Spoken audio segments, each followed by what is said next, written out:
NCERT Balaghat के YouTube channel में आप सभी का हार्दिक स्वागत है। जैसे कि आप लोगों को पता ही है, जो आप लोगों के जो गेस्ट पेपर है, ये आप लोगों के इसके पहले जो गेस्ट पेपर हम लोगों ने डाले थे, यहाँ से लगभग 95% आप लोगों को क्वेश्चन आए थे। तो सेम यही डीसीए फर्स्ट सेमेस्टर वाले जो बच्चे हैं, जिनका कल एग्जाम्स है कंप्यूटर फंडामेंटल का, उन बच्चों के लिए यहाँ पर गेस्ट पेपर लेकर के आया गया है। आप इस क्वेश्चन इसमें जो क्वेश्चन आए हैं, आप लोगों को उसको अच्छे से पढ़ करके जाना है कल की एग्जाम्स के लिए। यहाँ से 100% आप लोगों को क्वेश्चन आएंगे।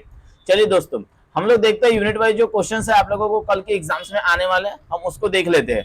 पहला क्वेश्चन है आप लोगों का, कंप्यूटर की पीढ़ियों का विस्तृत पूर्वक वर्णन कीजिए। मतलब आपको कंप्यूटर की जनरेशन को अच्छे से पढ़ करके जाना है, साथ में इसके एडवांटेज और जो डिसएडवांटेज होते हैं इसको भी आपको अच्छे से पढ़ करके जाना है।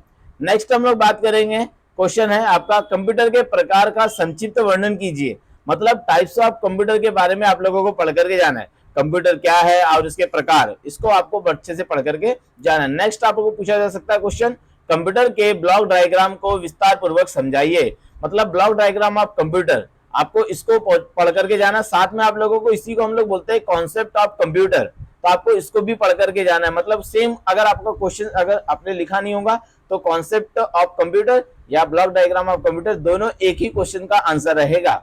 नेक्स्ट हम लोग बात करेंगे, नेक्स्ट क्वेश्चन है, मेमोरी क्या है, यह कितने प्रकार की होती है, समझाइए। तो आपको मेमोरी टॉपिक को अच्छे से पढ़ करके जाना है। इसमें आप लोगों को प्राइमरी मेमोरी है, सेकेंडरी मेमोरी नहीं है। आपको प्राइमरी मेमोरी को फर्स्ट यूनिट में अच्छे से तो पढ़ करके जाना ही है। चलिए हम लोग बात करेंगे, नेक्स्ट हम लोग बात करेंगे यूनिट सेकंड में। यूनिट सेकंड में आप लोगों को क्वेश्चन पूछा जा सकता है, इनपुट डिवाइस से आपके समझते हैं, इसको उदाहरण सहित समझाइए। मतलब आप लोगों के जो इनपुट डिवाइस होते हैं अलग अलग प्रकार के, तो आपको इनपुट डिवाइस में कभी कभी टिप्पणी भी पूछी जाती है। आप टिप्पणी को भी, मतलब इनपुट डिवाइस कौन कौन से कम 5, 7, 8 आपको इनपुट डिवाइस के नाम पता होने चाहिए। जैसे वीसीआर आप लोग पढ़ करके जाना, ओएमआर पढ़ करके जाना, साथ में आप लोगों को कीबोर्ड पढ़ करके जाना, माउस पढ़ करके जाना। तो ये ऐसे कुछ ऐसे बहुत सारे इनपुट डिवाइस है, और एमआईसीआर को भी पढ़ करके जाना है आपको। तो इनको अच्छे से पढ़ करके जाए, टिप्पणी भी पूछी जा सकती है। नेक्स्ट हम लोग बात करेंगे, आउटपुट डिवाइस से आपके समझते हैं, इसको उदाहरण सहित समझाइए। तो आउटपुट डिवाइस के बारे में आप लोगों को पढ़ करके जाना है, कौन कौन से आउटपुट डिवाइस होते हैं, है ना। प्रिंटर होता है, मॉनिटर होता है, प्लॉटर होता है। तो ये आउटपुट डिवाइस के बारे में आप लोगों को पढ़ करके जाना है ना। नेक्स्ट हम लोग बात करेंगे, प्रिंटर को परिभाषित कीजिए और प्रिंटर के प्रकार को समझाइए। ठीक है। नेक्स्ट क्वेश्चन हो सकता है आपका, मॉनिटर क्या है, मॉनिटर के प्रकार और उसकी विशेषता आप लोगों को पूछा जा सकता है। यहाँ पर क्वेश्चंस कभी कभी घुमाया भी जाता है आप लोगों की, कि जो मॉनिटर होते हैं इसके स्टैंडर्ड को विस्तार से समझाइए। स्टैंडर्ड मतलब इसमें जो अलग अलग मॉनिटर के वीडियो स्टैंडर्ड होते हैं, आपको इससे भी रिलेटेड आपको क्वेश्चन पूछे जा सकते हैं। नेक्स्ट हम लोग बात करेंगे यूनिट थर्ड में, हम लोग के जो क्वेश्चन हो सकते हैं आपके, प्राइमरी और सेकेंडरी मेमोरी में अंतर स्पष्ट कीजिए। नेक्स्ट हम लोग बात करेंगे, स्टोरेज डिवाइस से आपके समझते हैं, किन्हीं 5 स्टोरेज डिवाइस को समझाइए। तो स्टोरेज डिवाइस के बारे में आप लोगों को अच्छे से पढ़ करके जाना है। जैसे हार्ड डिस्क हो गया, फ्लॉपी डिस्क हो गया, ऑप्टिकल डिस्क हो गया, इन सबको आपको अच्छे से पढ़ करके जाना है। नेक्स्ट हम लोग बात करेंगे, हार्ड डिस्क के फिजिकल स्ट्रक्चर को समझाइए। तो आप लोगों को हार्ड डिस्क के बारे में अच्छे से पढ़ करके जाना है। आप लोगों को इसका फिजिकल स्ट्रक्चर अच्छे से पता होना चाहिए, या इसको बोलते हैं कार्यविधि, है ना। कार्यविधि को समझाइए हार्ड डिस्क की, कि हार्ड डिस्क किस प्रकार से कार्य करता है। तो आप लोगों को इसका भी आंसर सेम इसी प्रकार से, फिजिकल स्ट्रक्चर जो है वही आप लोगों की हार्ड डिस्क की कार्यविधि है। आपको इसको अच्छे से पढ़ करके जाना है, जो एग्जाम्स में आ सकता है। नेक्स्ट आपको टिप्पणी पूछी जा सकती है, optical disc, Blu-ray disc, flash drive और एसएसडी।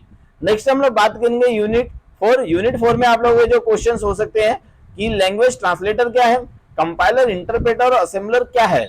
मतलब आप लोगों को लैंग्वेज जो ट्रांसलेटर होते हैं आप लोगों के, कंपाइलर होता है, इंटरप्रेटर होता है और असेंबलर होता है। ये क्या करता है, आपके जो लैंग्वेज होती है उसको क्या करता है, ट्रांसलेट करने का काम करता है। तो आपको लैंग्वेज ट्रांसलेशन पढ़ करके भी जाना है। नेक्स्ट आपको क्वेश्चन पूछा सकता है, कंप्यूटर लैंग्वेज क्या है ना, इसके प्रकार को समझाइए। मतलब जो कंप्यूटर जो लैंग्वेज होती है आप लोगों की, इसको आप लोगों को प्रोग्रामिंग लैंग्वेज के बारे में आप लोगों को अच्छे से पढ़ करके जाना है।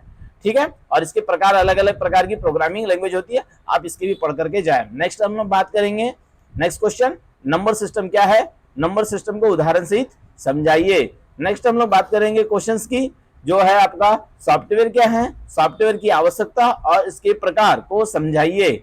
नेक्स्ट हम लोग बात करेंगे यूनिट नंबर 5। यूनिट नंबर 5 में आप लोगों को क्वेश्चन पूछा जा सकता है, कम्युनिकेशन से आपके समझते हैं, या कम्युनिकेशन की प्रोसेस या इसके प्रकार को समझाइए। तो आप लोगों को यहाँ से क्वेश्चन आ सकता है 100%।